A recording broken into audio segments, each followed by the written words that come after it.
All right, welcome everyone. This is our FAFSA workshop, our kickoff for the 24-25 school year, but for the FAFSA window would be for the 25-26 school year, so next school year. And we'll kind of go over those numbers because I know it can be a little bit confusing.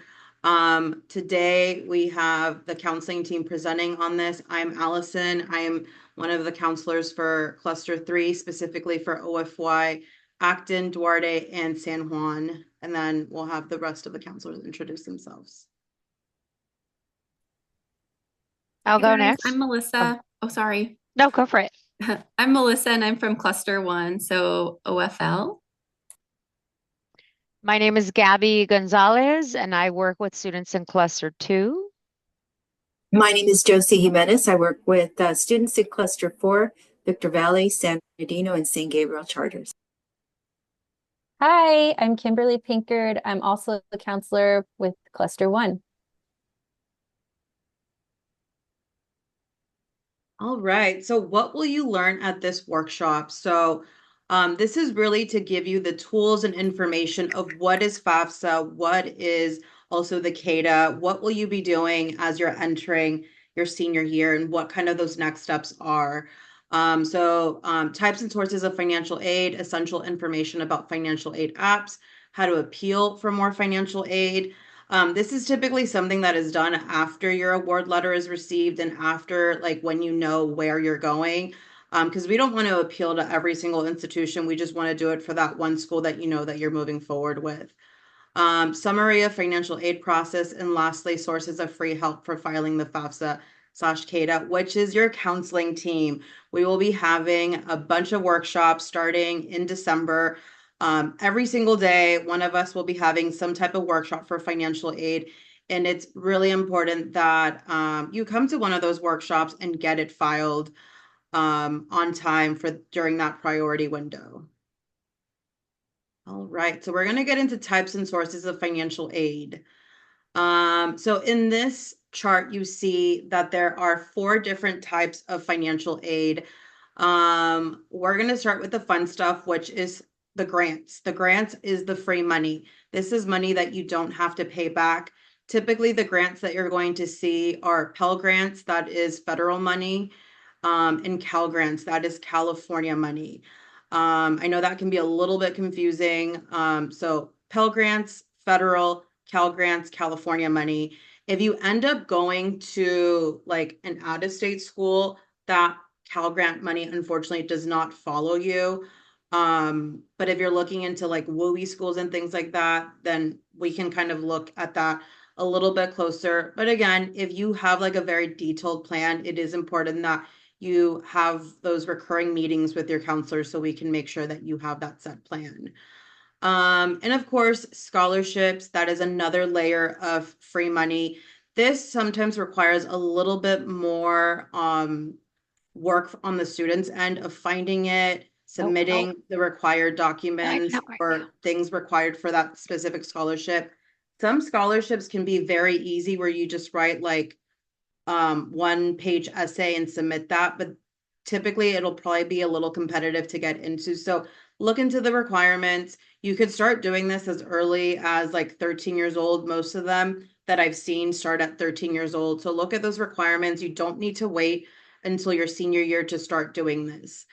And there's so many websites out there. There's fastweb.com where you can get like daily emails on scholarships that are out there. So that is the free money that you don't have to pay back on this side.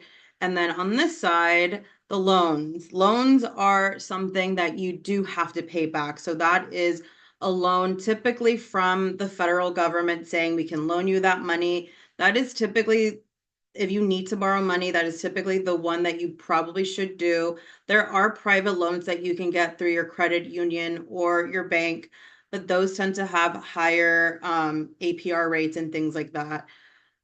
Work study employment. So this is another one that is federal money where the government says, hey, we can give you $2,000 per year. Go find a job within your campus, and that's the money that we can give you. So you do have to work towards this money. It's not just free money that is given. But not everyone qualifies for work study. So it is something that you have to work through your financial aid and see if they can approve this for you. All right, we're gonna move on to the next slide. Sources of financial aid. So we've talked a lot about federal and state. So the federal government does control a majority of that financial aid and where it comes from. The states also have a say on how they want to monitor that. So for the state of California, we have two financial aid forms. We have the FAFSA, which is that federal money. You do have to be a US citizen or a permanent resident to use that financial aid form. If you identify as undocumented or if you're a dreamer or on DACA, you would be filing for the CADA. The CADA is only within California. So if you're looking at California schools, you would be filing the CADA. And then colleges and universities tend to have their own financial aid and scholarships that they may award, depending on how well like the school is doing that school year, I suppose. For private schools, from my experience, is that they, even though they're a little bit more pricey, they are the ones that can kind of work with their financial aid office and potentially award you more money than like a CSU or a UC.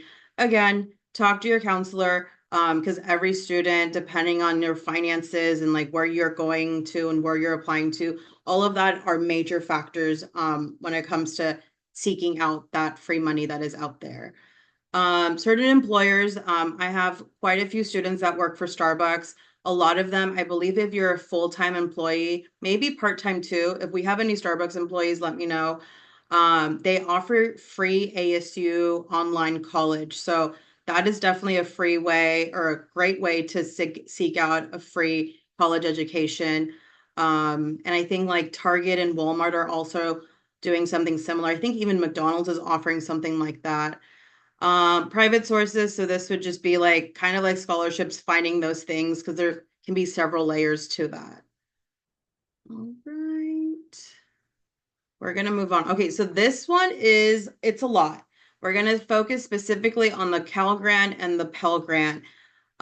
So there are three different types of Cal Grants. There's Cal Grant A, B, and C, and they range. They range from this number all the way to this number. And this really depends on the school and what program you plan on studying. So if you end up going to a UC, it's set at a certain amount of money. If you go to a Cal State, it's set at a certain amount of money. And same thing for like a community college, trade school, and things like that. And it also really just depends on your family's finances. Sometimes I hear students tell me like, oh, I want to get more money from the Cal Grant. There are maximums for these type of aids right here. Everything that you're seeing right here, right about here, is that free money. The work study is the one that we covered the last slide, and the loans as well.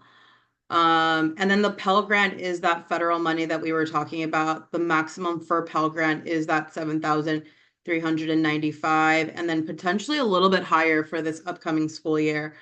Again, based on your finances.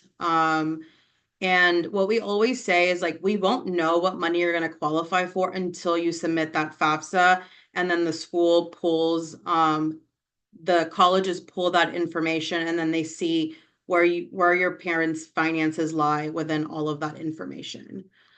All right. Any questions before we move on? I know that was a lot of information. I'm going to go back to the slide. Any questions? No. Okay. That's okay. If you think of a question, you can ask it later on.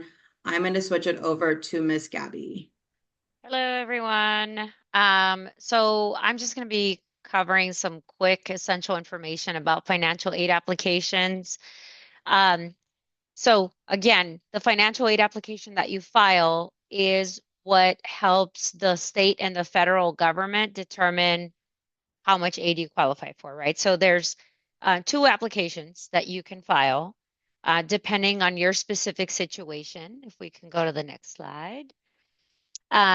If you are a U.S. citizen or eligible non-citizen, you would file the FAFSA or it's the federal, oh my God, help me out, guys. The federal application, no, the Free free application for federal student aid. for federal student aid. I always get it wrong because I always know it as the FAFSA.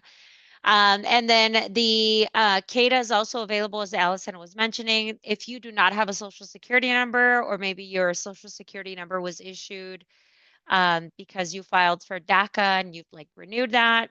If you're a TPS status, U visa, refugee status, or if you have a AB 540 status, you would file the CADA. If you're not sure which one to file, that's where we come in and we can help you kind of decipher and untangle things to see which one should you be filing.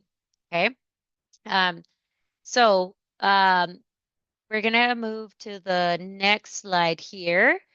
The FAFSA and the CADA, again, collect the student and parent income, asset, and household information that's going to be used to determine how much aid is going to be awarded to you. Once you factor in or you plug in all of that information, the application gets processed and you eventually get what's called a student aid index. And that is basically a measurement of what your family can pay for your studies after you graduate from high school and you're, at college or trade school program. So that's why it's, really important to enter the information accurately, right? That is being asked, because the schools, the state, the federal government will determine what your financial need is based off of that. Okay, so when you see that SAI or student aid index, basically it's like the number that they determined from what you plugged in. This is what your family is like expected to pay. So that number can range from negative 1,500 up to, whatever other number. So pay close attention to that. On the next slide, we're going to see when to file that FAFSA or CADA. So both of those applications, they actually, are we talking about it? Are we talking about the soft launch? The soft launch? Yeah, let's do it. Okay. So we were told officially that the application opens on December 1st. However, they have launched what's called the soft launch beta testing early. So if you go on the website today, you should be able to file. Actually, I think one of our counselors had one of their relatives submit their renewal today on the FAFSA website. So if you go on there today, you can file it, but this application does get filed your senior year in high school and then annually after you submit what's called the renewal. The FAFSA or the CADA, we do encourage all students to apply as soon as possible so that you can qualify for more grants. There's a priority deadline, which I'm going to talk about in a little bit, but that's so that you can get considered for the maximum amount of aid. So you'll file your FAFSA, your CADA, even before submitting your college application sometimes, or before confirming with the college where you will be attending. So let's say you are a senior this year, or you're going to be done by May or June of 2025, and you plan to start community college in August or September. That application with the community college probably won't open until about January for the fall, but you still want to make sure that you get your financial aid application in either the CADA or the FAFSA as soon as possible. And that priority deadline that I was talking about, so for the 25-26 school year, so starting in August 2025 through like June of 2026, the date that you need to file for that application period is March 3rd, 2025. That is your deadline. because this is where you will be considered for the maximum amount of aid. If you're a community college going student and you file, say in April, you can still file, but you won't be considered for the maximum amount of aid. For our folks that are applying to four-year colleges and universities this school year to start in August of 2025, you have to file by that priority deadline, or else you will miss out on that Cal Grant money. And that's a huge chunk of money. On our next slide, I want to talk about FSA ID. So this is something that is only required for the FAFSA filers. So if you're someone with a social security number, or you are, I'm sorry, a social security number and like eligible citizen or eligible non-citizen, you do need this FSA ID, which is your digital signature that is used to sign the FAFSA. If you ever take out loans in the future, this is how you would sign what's called your promissory note. You also would use that FSA ID to access the federal student aid sites. So a couple of things with the FSA ID. You have a student, right? You create your own FSA ID, and then your parent also creates their own FSA ID if they don't already have one. Only one FSA ID is issued per social security number. That's really important, especially if your parent attended college or a trade school or something, and they maybe had financial aid. They may already have an FSA ID. And if they don't remember the username and password, there's steps to go through to retrieve that. There's definitely like challenge questions that you can answer, or you can log in maybe with like a verified mobile number for that parent. But some common things that we see happen is that when people, and I should say common things, common mistakes that we see happen. People, when they create their FSA IDs, they switch a number on the social security numbers, or maybe they switch like their parents' social security numbers. And this, of course, is going to cause a mismatch, and it's going to cause a delay with FSA ID and all that good stuff.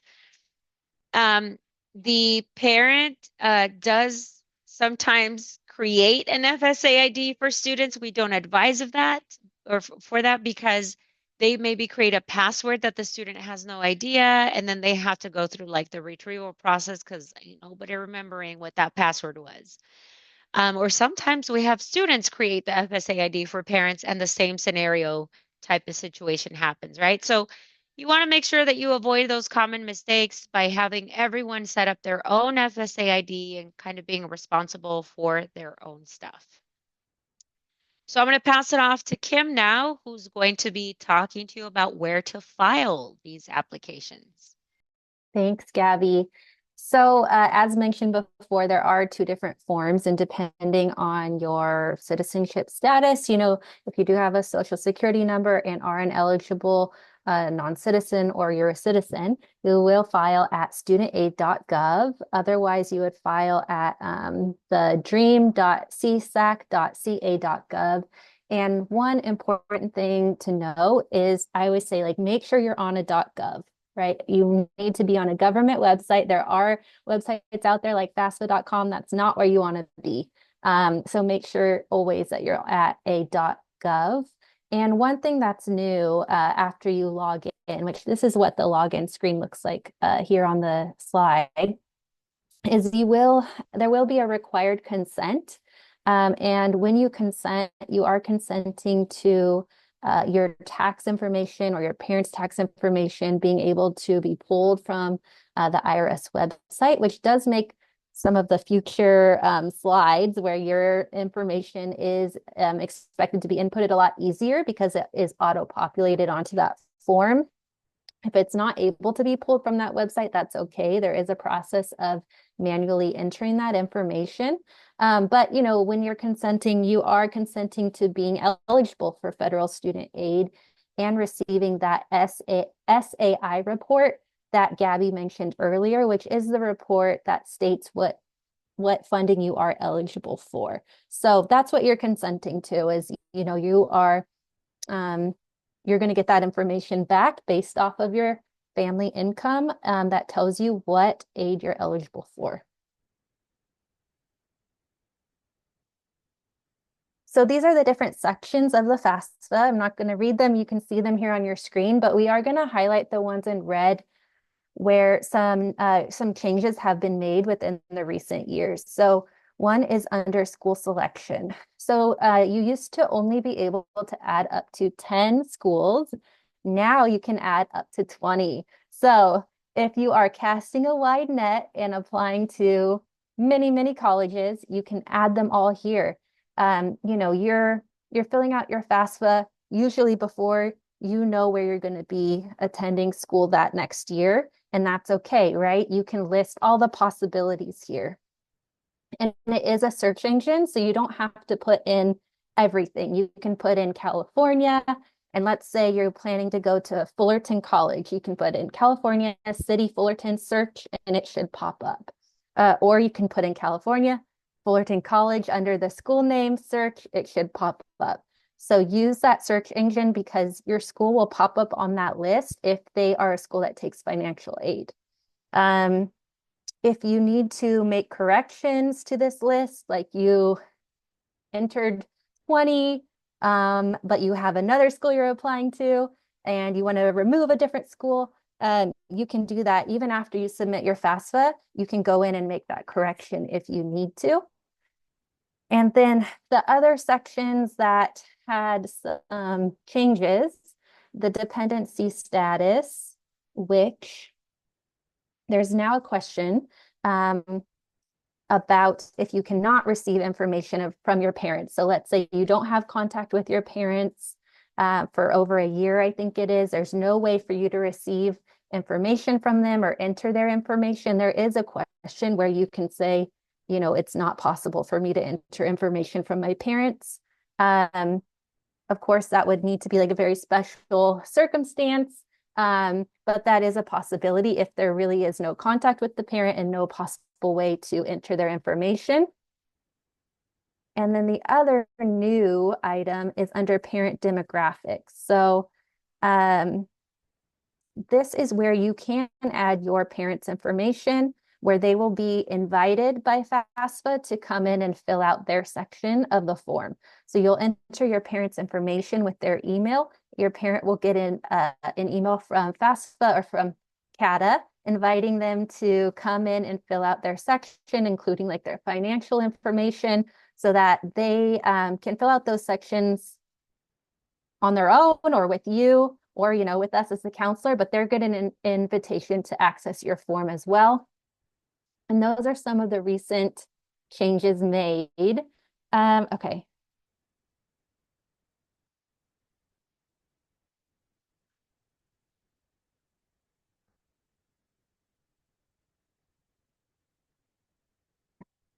Let's see, where are we?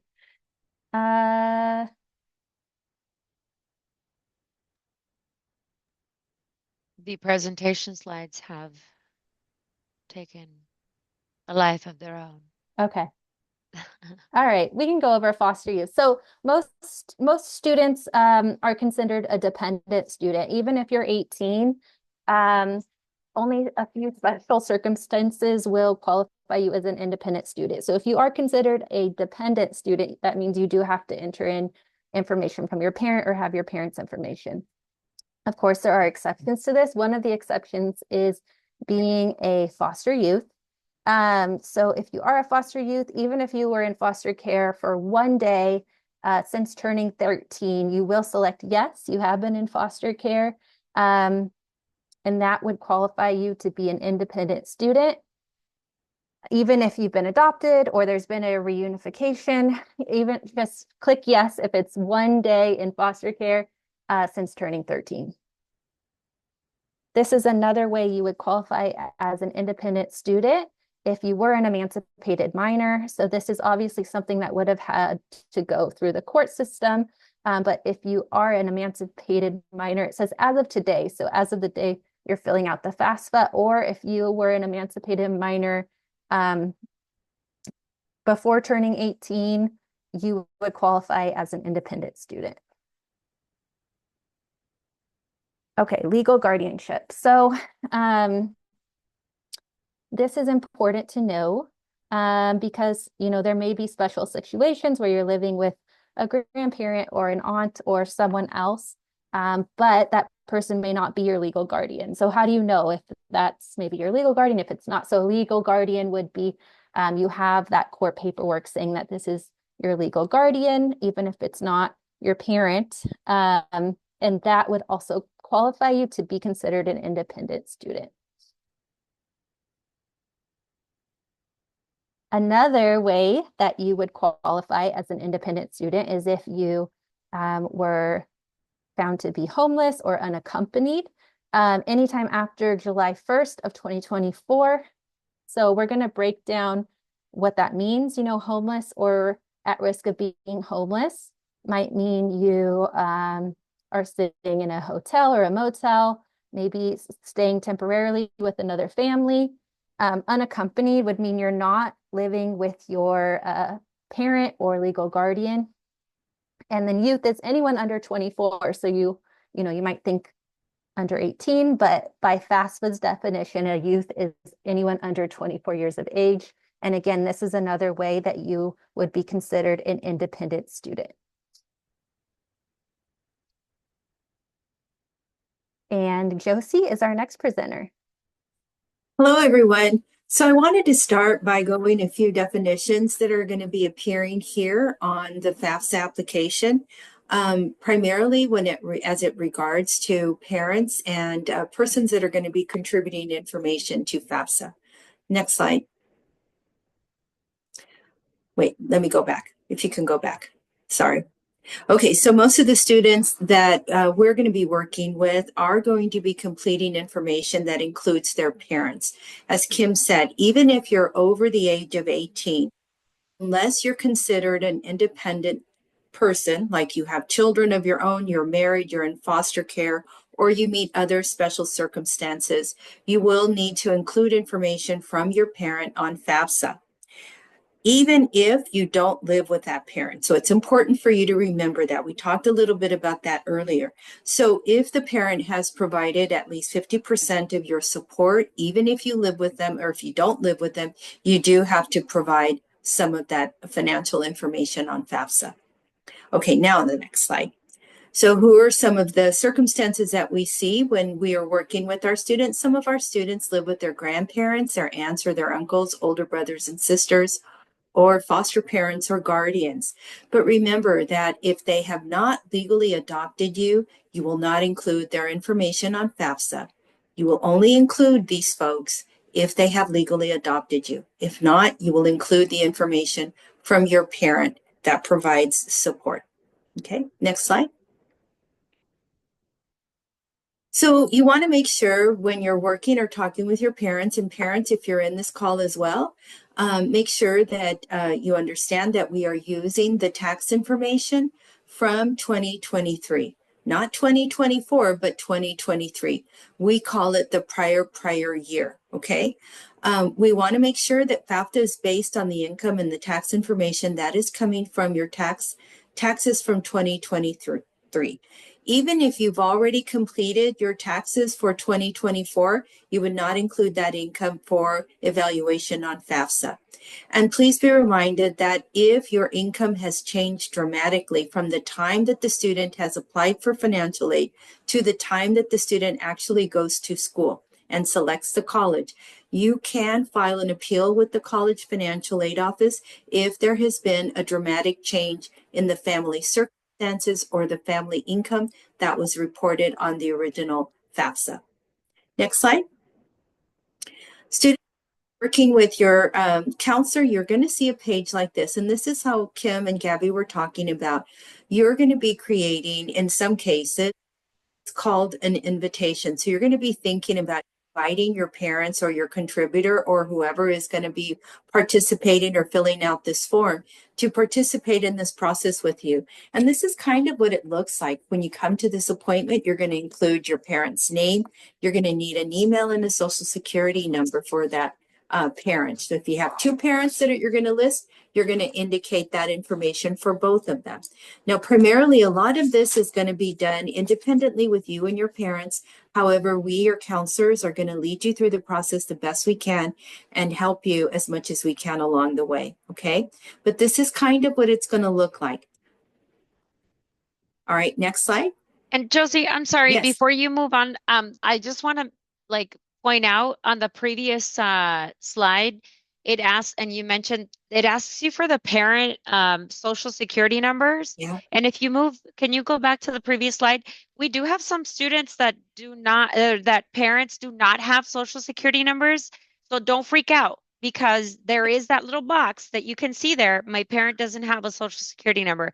And there are alternative ways for their like identity to be verified and for them to be able to electronically sign. So just wanted to make sure that our friends out there that are on that boat, that maybe they have a parent without a social security number, totally cool. There's a plan in place for that. Thank you for clarifying that. That's important, students. And remember, if you have any questions, this looks like an intimidating process, and it's intimidating even for us. But remember that we're going to help you work through this. And it's important for you to consider the financial aid, because this is going to help you get to your school of your choosing, okay? So once you do all of this process, you created your financial aid, your FSA ID number for yourself. Your parents have created their FSA ID numbers themselves as well. They've all been matched to accounts. Then when everything is finished, at the little bottom black box there, there's like a little check mark. And this is where you're going to check and sign. The FSA ID number is going to be your signature for this application. That's why it's important that we try to get it as accurately as possible. Next slide. Turn everything in. You're going to get like a little confirmation page that's going to say, hey, you did this really great. Your financial aid form was sent over. It's submitted to the federal student aid. And you're going to want to keep a copy of all of this information when it gets sent to you. Remember, you're going to use your personal email account, because even after you from the federal student aid folks, and you want to make sure that you retain all of this information for your records. Parents, if you're on this call, if you have another student in college, you can also click on this button at the bottom there where it says transfer FSA ID information to the school of your other students at wherever they attended. So this is going to save you a lot of time and energy. Remember, you can use that transfer button to submit FAFSA information for your other student at another college or university. Next slide. Here are some errors that we see sometimes on FAFSA. As Gabby said, we want to make sure that we try to eliminate these as much as possible. We want to take care and energy to do all of this very considerate. And we want to make sure that you move through the process very slowly. So whenever, make sure you don't confuse the student and parent information. That is done a lot. Whenever you see the words I, you, or yours, that refers to the student, not the parent. We don't need to include cents when we're reporting dollar amounts in this application. So dollar amount is $11.59. We would only report $11. We want to double check even the most basic items, such as your name, your date of birth, and your social security number, address, and zip code before you submit the application. As the students know that work with me, we go through everything with a fine-tooth comb until we submit, so we can make sure that we didn't misprint something or didn't indicate something slightly incorrectly, okay? If you have a child support issue in the home, make sure that you indicate that you either paid child support or you received child support. Sometimes if you make an error in that category, it does trigger verification and it delays the processing of your FAFSA. The head of household tax filing is also one that's prone to error. Make sure that if you are the head of household and that is your tax filing status, that you meet the legal criteria to qualify as head of household, because if not, that may also trigger a verification process and delay the processing of FAFSA. When you're reporting your assets, you're going to be asked about assets. Remember to report any qualified retirement plans, your family home, and any small family businesses as assets on the FAFSA. And the 529 plans are based and reported based on the owner, not the student who is the beneficiary of the 529 plan. Next slide. Okay, and this is the SAI form that you're going to receive. It's electronic. It's called the Student Aid Index. It is sent to each of the colleges and universities that you've selected in Section 2 of FAFSA. It will also be sent to you. Make sure that you keep it on file. I always tell you guys to create your email and use that as your default communication method, because this information will be sent to your personal email, and you can always keep that in your records. You're going to need that so that it's a fallback for you. If you ever lose any information, you can go to your email box. This information is there. Make sure you keep a copy of this and any other financial aid document that you might have. Next slide. Okay, I'm turning it over now. Thanks, everyone. Thank you. All right, we are getting towards the end of it. So appealing financial aid is something that I am very passionate about, because there's always free money out there. And something that I've learned as I'm getting older is the worst thing that's going to happen is that they say no. And then we kind of game plan and go from there. So as Josie mentioned, you are reporting information from essentially 2 years ago. So the window that we're going into is for next school year. So that's the 25-26 school year, but they're using information from 2023, which could be good or bad. It just depends on your financial situation. So maybe there was a loss of job, parents separated, just extraordinary events happened, and maybe you're not qualifying for certain like the Cal Grant, the Pell Grant, things like that. There are ways to get this money. So the FAFSA is just the application. FAFSA is not the one that awards the money. It's just the application. Oftentimes students will tell me like my FAFSA money didn't come in, or I need to call FAFSA about my money. FAFSA, you only need to call them is if there was an issue with your application. That first A in FAFSA is for application. So the people that you need to talk to is the financial aid office at the school that you're going to go to. So when it comes to the appeal process, this is typically, we don't do this too often, but it is important that students let their counselors know if there is something like, if there is issues with paying for school and things like that, let us know, and we're happy to walk you through that process. It can be a lengthy process. It's not guaranteed that the financial aid office will approve any of your special circumstances. But like I said, the worst thing that can happen is a no, and then you'll kind of pivot with your family and figure out what your next steps are going to be. And sometimes there can be like reserved money for special situations that they don't clearly advertise. So let's say that you want to live on campus, but maybe your parents are moving to a different state or moving out of the country now that you're turning 18 years old. There's a lot of things that shift. There is sometimes reserved money out there, and it's just letting them know that this is your situation. Again, it depends on the campus. Not every school has this reserved money. Typically, private schools will have something allocated for this. State schools, it's a little bit different because they already have those set amount of budgets and things like that, since they are getting their money from the state of California or from the federal government. So if you find yourself in a situation like this, speak to us or contact the financial aid office. But it is important that, like, let's say that you apply to 20 schools. It is important that you don't contact all 20 financial aid offices, because that's going to be a lot for the student and for the family to go through. So we will be there by your side, like holding your hand and like kind of coaching you on what to do next. But essentially it's you, all of this is tied to your social security number that has to go through the process. So this is something that we'll typically do around April, May, during the springtime. Once the student has set on like where they're going to go, this is something that we can explore and look into. I'm going to pass this over to Miss Melissa now. Thank you, Allison. So I'm just going to be very briefly summarizing the financial aid process. Next slide, please.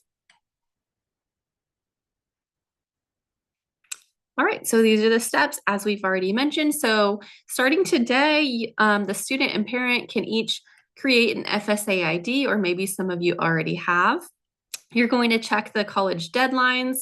You're going to gather up all the documentations, all the documents needed to apply for FAFSA. And then you're going to apply for FAFSA every year that you are attending college. Usually it opens October 1st. This year was a little late. That's okay.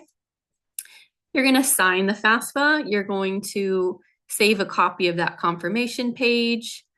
You're going to wait, and eventually you'll receive your student aid index. If you're applying to more than 20, most of you probably are not, then you would delete your old colleges and add new colleges.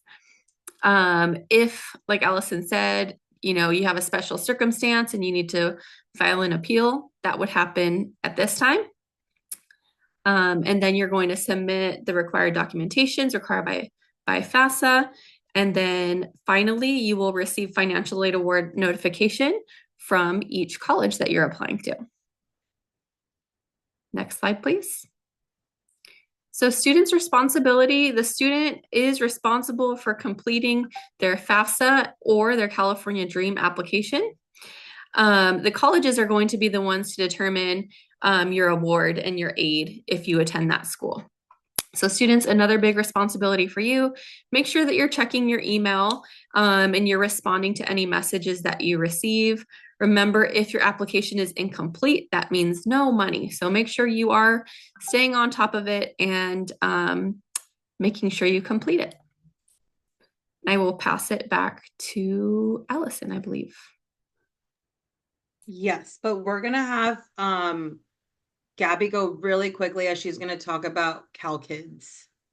Yes, so Cal Kids, I was telling the counseling team the other day with some of the students I've met with, and we're starting to have these conversations. I feel like the rich aunt that all of a sudden is like, hey, I have some money, some extra money that I have here for you to pay for your college studies. I usually try to talk about Cal Kids with students during their senior meetings. If I miss you because we met earlier in the year and I didn't know about this or we didn't know about this, this is money that the state of California treasurer deposited into students' accounts back in 2022. It's a college savings account, a 529 savings account, if you've heard of that. And not everyone is eligible, but a good number of students have been eligible. And you would come to calkids.org and then you would click on confirm eligibility. So go ahead and click on there if you don't mind. And then you'll click student. And then earlier when I tried clicking into it, it wouldn't let me proceed forward. I think the website might be getting maintenance or something, but it's going to ask you for what's called your SSID, and this is your state student ID. So everyone has like a specific ID number with the state of California, Department of Education. We can get that for you as your counselor. It's an easy number that we can find for you. But yeah, I think the website is not like, it wasn't letting me, actually, can I share my screen really quickly? I'll try to be brief. Because what I do want to show you guys is, let me switch screens before okay. So I'm going to share my screen here. So I was like, I wonder if my son, right, qualifies for any of this money, or like any money was deposited. And it turns out that money was deposited back in 2022. He currently has, I don't know if you can see this here, $615.50. It originally started off as a $500 deposit in 2022, and you can see that the money has grown. The money does need to be withdrawn by age 26, but it can be used like at so many different places by coming here to request distribution. So you just come here. Yeah, I think the website is down or something, but it gives you a list of so many different schools that you can actually, I'm trying to hide some of my personal info. Um, it gives you a list of so many different schools that you can actually like um disperse this money to, and you don't have to disperse all of the money. It can be part of the money. So let's say I wanted to use $300 to pay for XYZ, expense at the college. I can come in here and then ask for just those $300 to be paid out for something on his behalf, right? Because this is his college savings account. As you know, uh, savings account, compound interest, right? So money gets paid in interest, and then you make interest off of the interest because that money just keeps growing. So, something to keep in mind if your account has not been claimed just yet, you want some help from us to claim that, go right ahead and reach out to us so that we can help you with that because you will need that SSID number in order to be able to claim the money if you are eligible.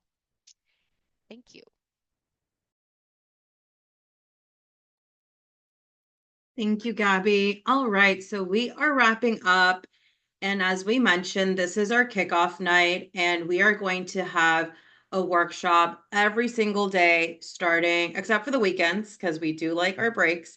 Every single day, Monday through Friday, one of us will be facilitating a workshop. And this is a hands-on. So this is not going to be like where we sit down and we go over what we went through. If you do have any questions, we're happy to go over that. But this is going to be hands-on. Let's get you submitted. Let's submit your FAFSA or your CADA. So because it does require the student and then the parent, more than likely, you're going to need a few sessions to attend, which is why we're doing these starting in December. Your counseling team is also very passionate that if you are a four-year bound student, meaning that you applied to a CSU, a UC, a private school, Common App, out of state, well, not out of the country, that you submit your FAFSA before we go on winter break. That way you don't have to worry about this. You can go and spend your holidays not having to worry about filing your FAFSA. And the reason for that is because when we return from winter break, a lot of the schools or colleges will start working on your award letter. And I think some of you started to hear back from the colleges that you applied for. And some of you have been accepted, which is amazing. So now the next step is for the financial aid office. They're waiting for you to submit your FAFSA. That way they can work on that award letter. If you don't submit your FAFSA, they can't work on that award letter and they can't let you know how you're going to pay for school. So that's why we're recommending that you pretty please file your FAFSA before you go on winter break. And that way the colleges have access to that. If something does happen where like maybe it glitched or just an error, let us know. And if it's kind of like above what we can do, we'll kind of coach you on who to call, who to email, and all that good stuff because it is tied to your social security. All of this is pretty secure. And it will require like two-step verification, three-step verification where you need to have like your email and your phone and all that stuff really handy. So here you'll see all the dates that we have for the workshops. So these workshops are running December all the way to the end of February and ending right at that priority deadline. If you happen to miss the priority deadline, you can still file for your FAFSA or for your CADA. At that point, we just say that it's whatever money is left over because priority is going to those students that are filing between now and that March 2nd window. The other thing that I wanted to mention is for our community college bound students, maybe you've heard that at your college you'll get a year free or 2 years free. It just kind of depends on each college. One of the requirements is that you file your FAFSA. So that free money is not guaranteed just by showing up and being a student. They do want you to file your FAFSA. And sometimes it's not like income driven. So let's say that your parents make sometimes students will tell me, oh, my parents make a lot of money, I'm not going to qualify for anything. If you are community college bound, it is important that you at least file and have that on hand, because if you don't have that, there is potential for you not to qualify for that, for those free year or 2 free years. It really depends on the college, where you end up. And then the last thing, why we're so passionate about this is because we want you to get that free money. We know that college is a possibility for all of our students, and we don't want the cost of it to deter you for you to pursue trade school or college or a university. Let us know if this is something that's kind of at the top of your mind of like, my parents don't have money, I can't afford this, because there is the money is out there, and we want to make sure that you are aware. And lastly is, we are mandated by the state of California to let you know that this is something that, you should be aware of. So before graduating, we do need to check off if you're going to file or not file your FAFSA. Oftentimes students tend to be very independent, and then they don't come to our workshops, which is totally fine, but we do need to know if you have filed or not filed. So if you decide to do this on your own, just let your counselor know, hey, I filed it on December 2nd. Here's a screenshot. That way we can update your record for our notes, and we don't have to bug you like the last day that you graduate from high school, because we do need to note if you filed. And then if you decide not to file, it is called an opt-out. Opting out just means that you're not ready to file, but you'll still be able to file later on. If you do change your plans, just let us know, because we want to make sure that we have the most up-to-date information. And that is it from us. If you have any questions, this is the time to ask them. If not, we will see you at one of our workshops. If you want to take a photo of this, the Zoom link will be the same for all of the dates. It's even the same link that you used for today. So on Mondays at 11 a.m., it's going to be with me. On Tuesdays, it's going to be with Gabby at 3 p.m. On Wednesdays, it's going to be with Josie at 3 p.m. Thursdays, it's going to be with Kim at 9 a.m. And then Fridays, it's going to be at 11 a.m. With Melissa. So let us know. Please show up. This is the time for you guys to work on this stuff with you, guys. So we are holding basically office hours to get this done. It is going to be a group setting, because sometimes it could be 1 student, sometimes it can be 5 or 10 students. I would say if it's more than 5, we're going to ask you to maybe shoot for a different workshop date, just because there's only so many breakout rooms we can jump in and out for that 1 hour that we did reserve. But if you have like a special situation, or you know that you're going to need more time, talk directly to your counselor, and they can block off time to work directly with you. Yeah, that's pretty much it from us. If you have any questions, let us know. Please sign in. So when it comes to, I've been getting a few screenshots for that FSA ID.